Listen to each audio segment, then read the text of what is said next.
কিয়ামতের ময়দানে তিনটে ভয়ঙ্কর স্থান তৈরি হবে, যে ভয়ঙ্কর তিনটে স্থানে কেউ কাউকে মনে রাখতে পারবে না, কেউ কাউকে পরিচয় দিতে পারবে না। এক নম্বর হলো যে জায়গায় নেকি এবং পাপ ওজন করা হবে, এক কথায় মিজানের কাছে কেউ কাউকে মনে রাখতে পারবে না। আয়েশা রে, তোমাকে মনে রাখতে পারবো না এ কথা নবীজি বললেন না, বরং বললেন আয়েশা তুমি শোনো, তিনটে জায়গায় কেউ কাউকে মনে রাখতে পারবে না। এক নম্বর হলো যে জায়গায় নেকি এবং বদি ওজন হবে, এই জায়গায় কেউ কাউকে মনে রাখতে পারবে না। নাম্বার 2, যে জায়গাতে পুল সিরাত থাকবে, ওই পুল সিরাতের কাছে কেউ কাউকে মনে রাখতে পারবে না। নাম্বার 3, যে জায়গাতে ডান হাতে বাম হাতে আমল নামা দেওয়া হবে, ওই জায়গায় কেউ কাউকে মনে রাখতে পারবে না। তাহলে নবীজির মতো মানুষটা পর্যন্ত নিজের স্ত্রীর গ্যারান্টির সার্টিফিকেট দিতে পারলেন না, নিজের স্ত্রীর ব্যাপারে গ্যারান্টির কার্ডটা দিতে পারলেন না। আয়েশা, আমি তোমাকে মনে রাখতে পারবো, তোমাকে ভুলে যাব না, খোঁজ নিব, স্ত্রী বলে পরিচয় দেব, এ কথা নবীজির মতো মানুষটা পর্যন্ত ভুলে গেছেন, ভুলে যাবেন, বলতে পারেন নাই। তাহলে দেখুন তো হাসরের মাঠটা কত ভয়ঙ্কর হবে, যে ভয়ঙ্কর জায়গায় কেউ কাউকে মনে রাখতে পারবে না। কবরবাসীর চিৎকার আওয়াজ পৃথিবীর প্রাণীকুল শুনতে পায়, কেবলমাত্র জিন আর ইনসান শুনতে পায় না। যদি জিন আর ইনসান শুনতে পেত, তাহলে কবরবাসীর চিৎকার আওয়াজে মানুষ পাগলা হয়ে যেত।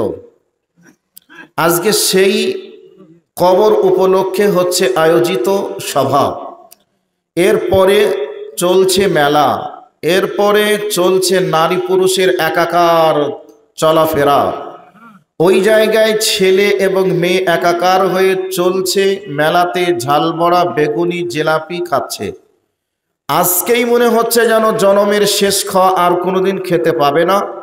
আজকে গোরস্থান উপলক্ষে জালসা, এর পরেও আনন্দ করছে, হাসছে, জিলাপি বেগুনি খাচ্ছে। ছেলে মেয়ে এক অপরের সঙ্গে সাক্ষাৎ যে হারাম, হারামটাকে ভুলে গিয়ে জালসার দিনে আজকে তারা খাচ্ছে আর আনন্দ করছে। মানুষ অবুঝ আমরা। উদাহরণস্বরূপ, আমার এই পাটায় কেউ যদি ছেনিতে করে মাংসগুলি টুকরো টুকরো করে কাটে, এরপরেও আমি যদি বেগুনি আর ঝালমুড়ি যদি এরকম ভাবে খাই, তাহলে আমার পাটা কি আর পা আছে, না পাটা প্যারালাইসিস হয়ে গেছে? পাটা তো আর পা নেই, পা প্যারালাইসিস। কারণ এখানে মাংস কাটাকাটি চলছে, আমার পায়ের মাংসগুলি হাড় হাড্ডি থেকে ছাড়িয়ে নিচ্ছে, আর আমি আনন্দ করছি আর জিলাপি ঝালবড়া বেগুনি খাচ্ছি। তাহলে আসলে কি আমার পাটা আর পা আছে, না পাটা একেবারে অচল হয়ে গেছে? কোনটা অচল হয়ে গেছে? তামাম পৃথিবী জুড়ে মুসলিম উম্মার উপরে টর্চার চলছে, অত্যাচার চলছে, নির্যাতন চলছে। এরপরে জালসা উপলক্ষেও তামাম ভারতবর্ষের মাটিতে, বিভিন্ন রাজ্যে, বিভিন্ন জেলাতে, বিভিন্ন গ্রামে আজকে জলসা ওয়াজ মাহফিলের নামে চলছে অন্যায়, অত্যাচার। কোরআন এবং সুন্নাহর আলোকে এবং এগুলি চরম এবং পরম অন্যায়, জুলুম, অত্যাচার। এ মুসলিম উম্মাহ কখন এরা পাপকে ঠেকাবে, কখন আর পাপকে বন্ধ করবে? বলে দিচ্ছি, যেমন হাত থেকে ঢেল ছুঁড়ে দিলে ঢেল ধরা যায় না, ঠিক নিঃশ্বাস বন্ধ হলে পাপকে ঠেকানো যাবে না। যেমন আপনার আত্মার সঙ্গে এ বডির সম্পর্ক, বডি থেকে আত্মাটা যদি বার হয়ে যায়, এ বডিটার কি কোনো মূল্য থাকে? থাকবে না। ঠিক আপনার আত্মার সঙ্গে যদি ঈমানের সম্পর্ক থাকে, কবরটা এই হ্যালোজিন বাল্বের মতো লাইট হয়ে জ্বলতে থাকবে, অন্ধকার দূরভূত হবে। আর এই আত্মার ভিতরটা যদি আপনি ইমান দিয়ে সাজাতে না পারেন, আমল দিয়ে সাজাতে না পারেন, তাহলে আপনার কবরটা অন্ধকার কবর হবে। আর এই কবরের ভিতর সাপ বিচ্ছু থাকবে, আপনাকে বারবার দংশন করবে। এই জন্য রসুল সাল্লাল্লাহু আলাইহি ওয়াসাল্লাম তিনি বলছেন, একটা কবরবাসীর চিৎকার আওয়াজ যদি এখান থেকে কেউ চিৎকার আওয়াজ দেয়, একেবারে পূর্ব শেষ প্রান্ত পর্যন্ত মানুষ শুনতে পাবে, এদিকে পশ্চিমের শেষ প্রান্ত মানুষ পর্যন্ত শুনতে পাবে।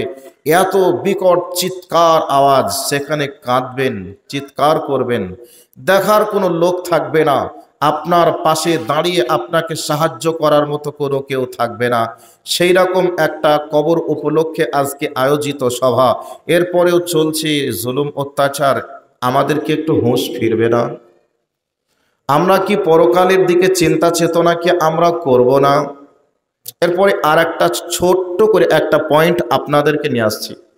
আচ্ছা, আমি যখন বললাম গেটের কাছে কেউ দাঁড়াবেন না, তখন আপনারা মনে হয় মঙ্গল গ্রহে ছিলেন, তাই না?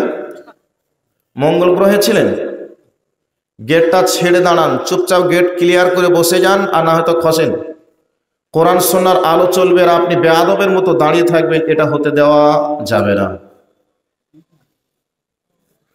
মা ও বোনদেরকে আবারও বলছি, যারা রাস্তাতে ঘুরছেন, মেলাতে ঘুরছেন, আপনাদেরকে বলছি মেলা ছেড়ে, রাস্তা ছেড়ে আপনাদের জায়গাতে বসে যান। যে সমস্ত 3 নম্বর শ্রেণীর যুবকরা রাস্তায় ঘুরছে, এদের তো চলার পথ ঠিক নেই, বিদ্যা বুদ্ধি কিচ্ছু নেই বলে এখনো জালসার নামে রাস্তাতে মেলাতে ঘুরছে। তো আরেকটা কি পয়েন্ট বলতে গিয়ে ছুটে গেছে। তো যাই হোক, আবার যদি খেয়াল আসে বলছি পরে। আমাদেরকে কোরআন এবং সুন্নাহ দ্বারা আমরা চলবো না কোরআন এবং সুন্নাহকে আমরা চালাবো? একটু আপনাদের বিবেকের কাছে প্রশ্ন করছি। কোরআন এবং হাদিস যেভাবে চলতে বলেছে আমরা কি সেভাবে চলবো, না কোরআন এবং হাদিসকে আমরা যেভাবে চালাবো সেভাবে চলবে? কোনটা? কোরআন এবং হাদিস দ্বারা আমাদেরকে চলতে হবে, তাই না? কোরআন এবং হাদিস দ্বারা কি আমরা বর্তমান সময়ে চলছি? জি না, আমরা চলছি না। কোরআন এবং হাদিসকে আমরা চালাচ্ছি। অনেকজন মানুষ বলে বর্তমান সময়ে যদি নবী আসতেন তাহলে আমরা যেটা বলছি এটাই রসুল বলতেন। মনে হয় ওই ব্যক্তির থেকে রসুলের বিদ্যা বুদ্ধি একটু কম ছিল বলেই এই কথাগুলি তাদের মুখ থেকে বলে। আপনার আর আমার কাছে অতীত বর্তমান ভবিষ্যৎ আছে। আল্লাহ সুবহানাহু ওয়া তাআলার কাছে কি অতীত বর্তমান ভবিষ্যৎ বলে কিছু আছে? তিনার কাছে সবই বর্তমান, তিনার কাছে অতীত বলে কিছু নাই, ভবিষ্যৎ বলে কিছু নাই।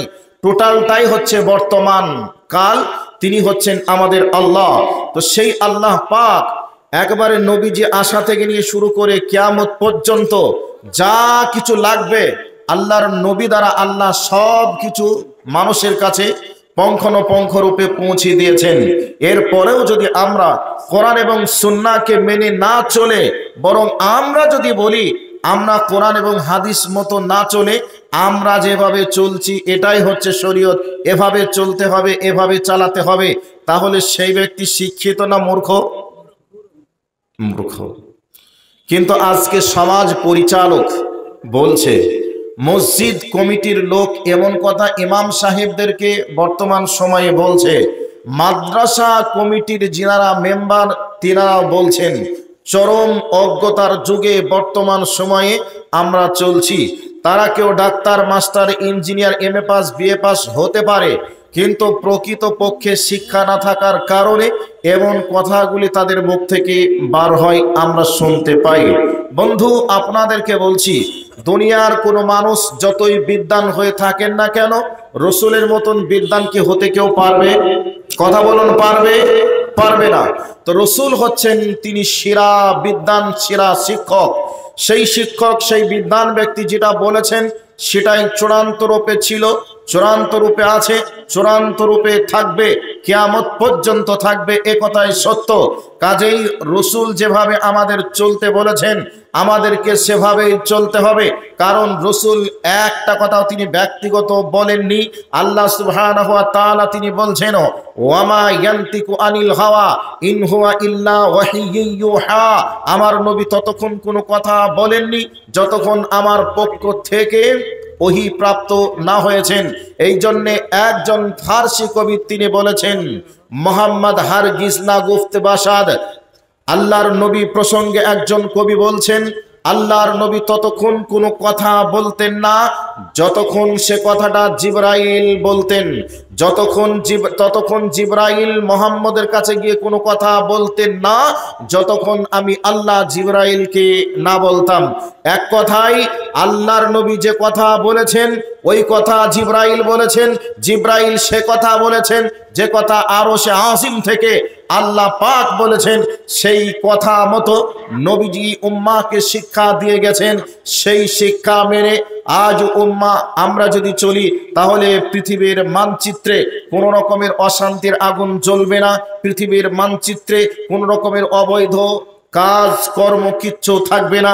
চিরতরের জন্য বিশ্বনবী অন্যায়গুলিকে কবর যেভাবে দিয়ে শান্তির বাতাবরণ সৃষ্টি করে সোনার মদিনাকে রেখেছিলেন, সেই রকম ভাবে আজ পৃথিবীর মানুষ যদি কোরআন এবং সুন্নাহর আলোকে জীবন চালাতো তাহলে গোটা পৃথিবী এভাবেই থাকতো। আল্লাহর কাছে দোয়া রাখি, আল্লাহ আমাদেরকে কোরআন এবং সুন্নাহর জন্য তুমি কবুল করো। সকলে বলি আমিন। আরো জোরে বলেন আমিন। আবারও একবার বলছি, যারা রাস্তাঘাটে আছেন, ক্রয় বিক্রয় গল্প গুজব লেনদেনে রয়েছেন, তেনাদেরকে বলছি রাস্তাঘাট ক্রয় বিক্রয় গল্প গুজব লেনদেনকে ছেড়ে আপনারা অতি দ্রুত গতিতে আপনারা ময়দানে এসে বসে কোরআন এবং সুন্নাহর আলোচনা শুনে নিজের জীবনকে মানুষ রূপে গড়ে তোলার চেষ্টা করুন। মানুষ রূপে চলছেন বলেই, হাত পা নাক মুখ আছে বলে আপনি নিজেকে মানুষ প্রমাণ করিয়েন না। অথচ আল্লাহ পাক আপনার মতো মানুষের জন্য বলেছেন উলাইকা কাল আনআম। আল্লাহ পাক বলেছেন চোখ আছে, চোখ থাকার পরে যারা দেখে না, কান আছে যারা কান থাকার পরেও যারা শোনে না, অন্তর আছে অন্তর থাকার পরে যারা বিবেচনা করে না, তাদের জন্য আল্লাহ পাক বলছেন উলাইকা কাল আনআম। তোমরা হলে চতুষ্পদ জন্তু। আল্লাহ পাক এ কথা বলেই তিনি ছাড়লেন না, বললেন বালহুম আদাল, চতুষ্পদ জন্তু থেকেও নিকৃষ্ট। উলাইকা হুমুল গাফিলুন, যাদেরকে চোখ দিয়েছি চোখ থাকার পরেও যারা দেখলো না, কান দিয়েছি কান থাকার পরেও যারা শুনলো না, বিবেক দিয়েছি অন্তর দিয়েছি অন্তর থাকার পরেও যারা বিবেক দিয়ে বুঝলো না, অন্যায় কোনটা ন্যায় কোনটা সঠিক কোনটা আর বেঠিক কোনটা এ বিবেচনা যারা করলো না, তারা চতুষ্পদ জন্তু থেকেও নিকৃষ্ট।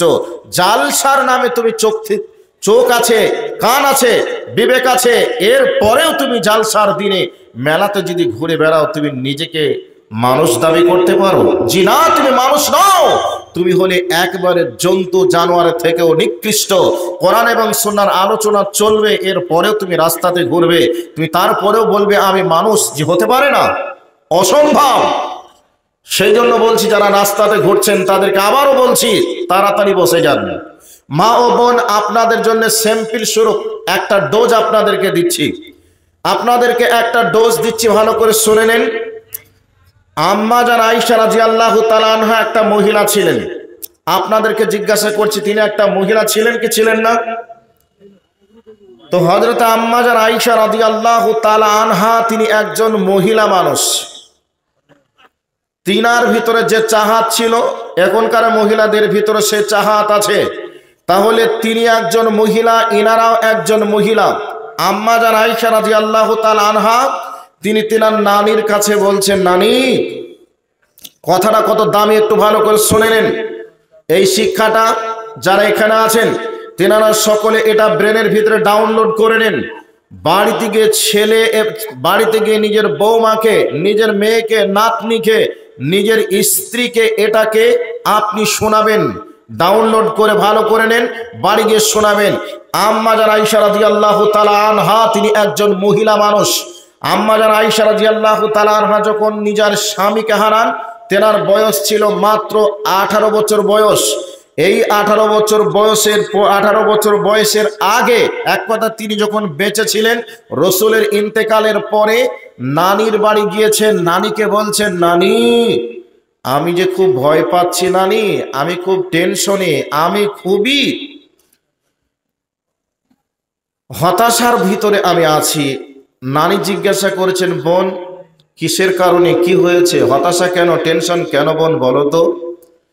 আম্মাজান আয়েশা বলছেন, আমি হলাম নবীজির স্ত্রী, আমি হলাম হযরতে আয়েশা, আমাকে কেউ কোনোদিন দেখলো না, আমি কাউকে কোনোদিন দেখা দিলাম না, কেউ কোনোদিন বলিনি, বলতে পারবে না যে আয়েশার নাকটা এইরকম, আয়েশার ঠোঁটটা এইরকম, আয়েশা এতটা হাইটের, আয়েশার শরীরটা এতটা চওড়া, এ কথা কেউ কোনোদিন প্রমাণ করতে পারবে না। তবে আমি আয়েশা যেদিন মারা যাব, এই দিন মরে গেলে তো আমার আর কিচ্ছু করার থাকবে না, এই অবস্থায় এই সুযোগ পেয়ে কেউ যদি আমাকে দেখে নেয় যে আয়েশা কেমন ছিল নবীর স্ত্রীটা, একটু দেখে আসি, এই সুযোগে যদি কেউ দেখে নেয় আর ওই কৈফিয়তটা যদি আল্লাহ আমাকে করেন, আয়েশা তুমি মরে যাওয়ার পরে তোমাকে অমক অমক জন দেখেছিল, এইভাবে যদি আল্লাহ আমাকে বিচারের মাঠে জিজ্ঞাসা করেন, আমি কি কৈফিয়ত আল্লাহকে দেব? নানিকে বলছেন হযরত আয়েশা। নানি তখন পরামর্শ দিচ্ছে, পাগলি তোর কি বুদ্ধি হবে না, তোকে একটা বুদ্ধি দিই। কি বুদ্ধি? আম্মাজান আয়েশাকে বলছেন, তুমি বলে যাবে যে আমি যেদিন মারা যাব দ্রুত সময়ে তোমরা আমাকে দাফন করার ব্যবস্থা করবে, আর অল্প সংখ্যক মানুষ যাবে, আর আমাকে যখন তোমরা খাটে শোয়াবে তখন তোমরা খাটের উপরে এইরকম ভাবে দুই দিক থেকে উঁচু করে কাঠ দিয়ে দিবে, এরপরে ওই কাঠের উপর দিয়ে তোমরা চাদর চপিয়ে দিবে। তো উপরে যদি কাঠ থাকে, তার উপরে যদি চাদর থাকে, ভিতরে মানুষ যদি থাকে, তার শরীরের উচ্চতা, শরীরের দৈর্ঘ্য প্রস্থ কি বোঝা যাবে? কথা বলুন, বোঝা যাবে? যাবে না। এর জন্য আম্মাজান আয়েশা বলে গেলেন, হে আবার উম্মতেরা, হে নবীর উম্মতেরা, আমি যেদিন মারা যাব সেই দিন তোমরা আমাকে দ্রুত গতিতে মাটি দেবে, অল্প সংখ্যক মানুষ যাবে, আর আমার খাটটাকে, আমার গ্লাসটাকে খাটুলিতে রাখার পরে এইরকম ভাবে দুই দিক থেকে উঁচু করে কাঠ দিয়ে দেবে, আর উপর দিয়ে চাদর দেবে, যাতে করে কারণ নজরে আমার চেহারাটা না পড়ে, কারণ যদি নজরে চেহারাটা পড়ে যায় আসামির কাঠগড়ায় হয়তো আমি আয়েশাকে দাঁড় হতে পারে। এই জন্য আল্লাহর নবী হযরত আয়েশা রাদিয়াল্লাহু তাআলা আনহা তিনি হাদিস বর্ণনা করেছিলেন, বলে গিয়েছিলেন, এর কারণে মক্কা এবং মদিনার মাটিতে আজও একটা মহিলা মানুষ মারা গেলে আয়েশার হাদিস অনুযায়ী তাকে খাটুলিতে শোয়ানো হয়। তাহলে একটা মৃত মানুষ তিনি ভাবছেন, আমি মরে গেলে আমাকে কেউ যদি দেখে নেয় আমার কাছে, আল্লাহ প্রশ্ন করলে আমি কি কৈফিয়ত দেব? দেখুন তো আয়েশার আল্লাহর প্রতি ভয়টা কত ছিল। মরে যাওয়ার পরে এই সুযোগে কেউ যদি দেখে নেয়, এই কৈফিয়তটা যদি আল্লাহ চাই, এর ভয়ে তিনি নানির কাছে বসে বসে বসে বসে বসে বসে টেনশন করছেন, কাঁদছেন, আর নানির সঙ্গে পরামর্শ করছেন। আর আজকে আমার মা ও বোনেরা এক অপরের সঙ্গে যদি দেখা হয়, নানির সঙ্গে দেখা হলে, নানি তোমার সঙ্গে আমি একটা কি নেব, নানিকে বলবে, নানি একটা খাট লাগবে, একটা গলার হার লাগবে, আর একটা গলার চেন লাগবে। দু চারটা মেয়ে এক জায়গায় হয়েছে, জিজ্ঞাসা করবে তোর স্বামী কেমন, ঈদে কি কাপড় দিয়েছে, বিটিকে কোন ক্লাসে পড়াচ্ছিস, কোন স্কুলে পড়াচ্ছিস, এই ধরনের পরামর্শ আমাদের চলে কি চলে না? কথা বলুন, চলে কি চলে না? তেনাদের ভাবনা চিন্তা কি আম্মাজান আয়েশার ভাবনা চিন্তার মতো কোনোদিন ভাবনা চিন্তা হয়? হয় না। তো মা ও বোন, আপনাদেরকে বলছি, আপনাদের কি একটু কবর বলে ভয় হয় না? হাসর বলে কি ভয় হয় না? মিজান বলে কি ভয় হয় না? যে হাজার পুরুষের সামনে আমি ঘুরছি, হাজার যুবক আমাকে দেখছে, দেখে তারা পাপের মধ্যে লিপ্ত হচ্ছে, কিয়ামতের মাঠে আমাকে আল্লাহ জিজ্ঞাসা যদি করেন, তাহলে আমি কি কৈফিয়ত দেব? আল্লাহর কাছে আমাকে যেতে হবে, আল্লাহর কাছে আমি কি জবাব দিব? এ চিন্তা চেতনা কি মাথায় কোনোদিন এসেছে? জি না, আসেনি। সেহেতু আপনাদেরকে বললাম কয়েকটি কথা। যুবক ভাই ও বোনেরা, রাস্তাতে যারা ভিড় জমিয়ে আছো তাদেরকে বলছি দ্রুত গতিতে রাস্তা ছেড়ে দিয়ে ময়দানে তোমরা বসে যাও। সুন্দর মতো জায়গার ব্যবস্থা আছে। তোমাদের জীবনের জন্য, রুহের জন্য কিছু খোরাক দেওয়ার চেষ্টা করছি। আল্লাহ পাক আমাদেরকে সকলকে দিনের জন্য কবুল করুন। সকলে বলি আমিন।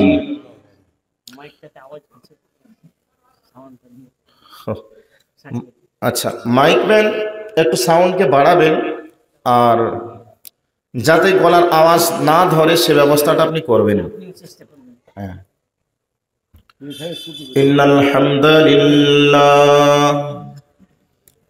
হামদালিল্লাহি নাহমাদুহু ওয়া নাস্তাঈনুহু ওয়া নাস্তাগফিরুহু ওয়া নাউযু বিল্লাহি মিন শুরুরি আনফুসিনা ওয়া মিন সাইয়্যিআতি আ'মালিনা।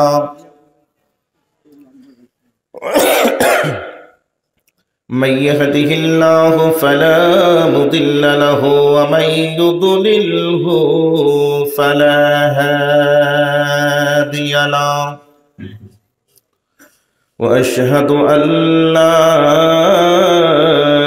إله إلا الله وحده لا شريك له وأشهد أن محمدا عبده ورسوله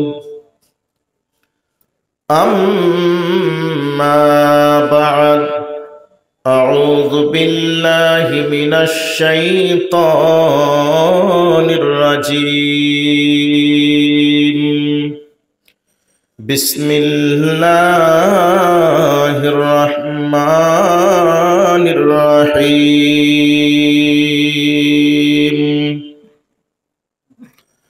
وأما من خاف مقام ربه ونهى النفس عن الهوى فإن الجنة هي المأوى. وقال الله تبارك وتعالى في كلامه المجيد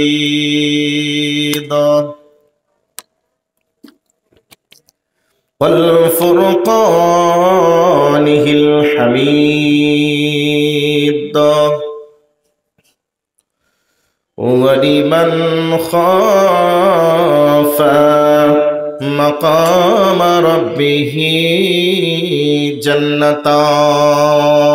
جنتان. وقال النبي صلى الله عليه وسلم أنا ذكرت النار فبكيت يا رسول الله.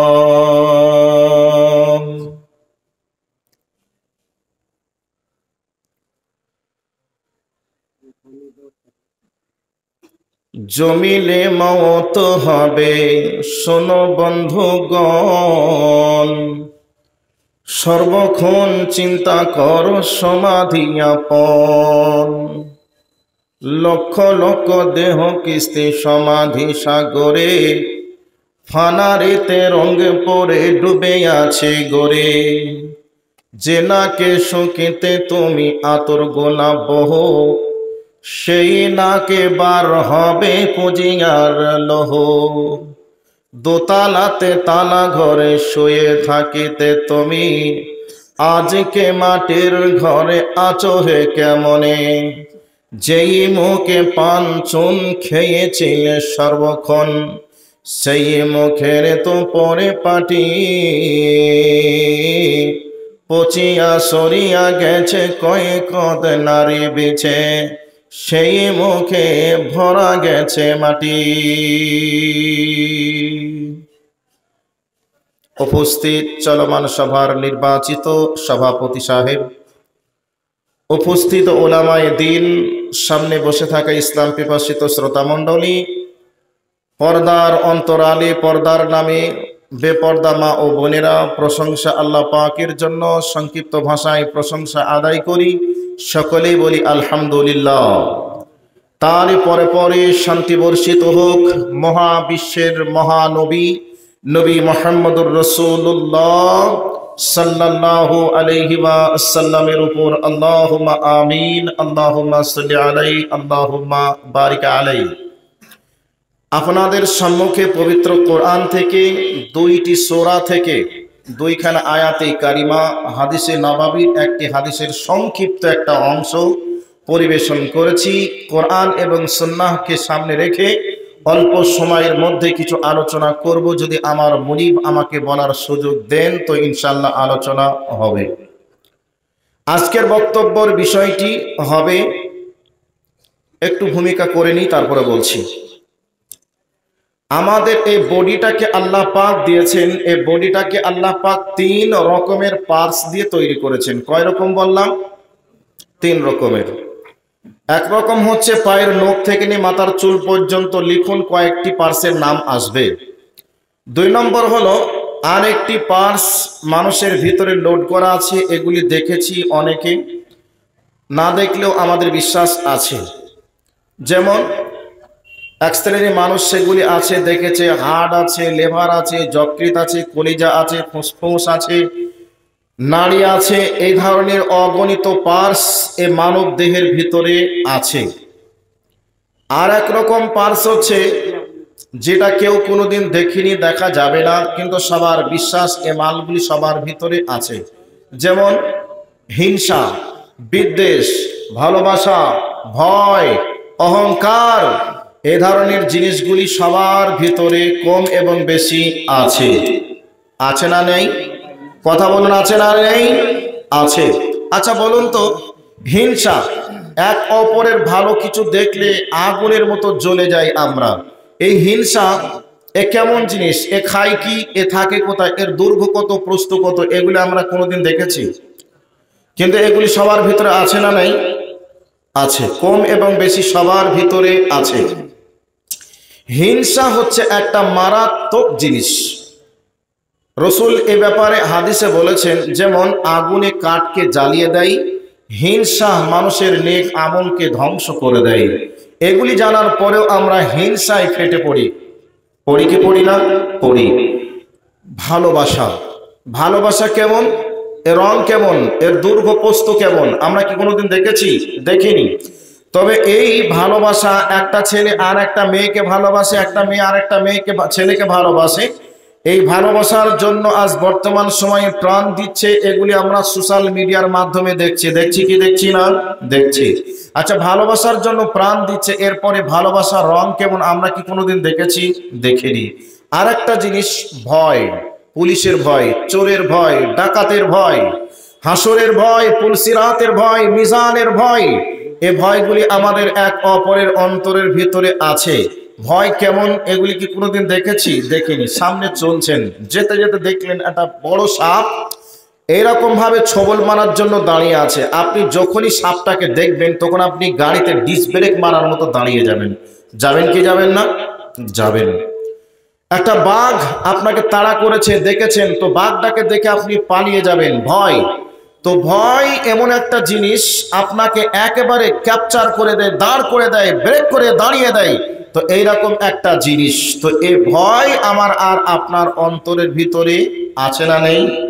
আছে। তবে বর্তমান সময়ের মানুষের ভয় নেই। এবার বলবেন কেন?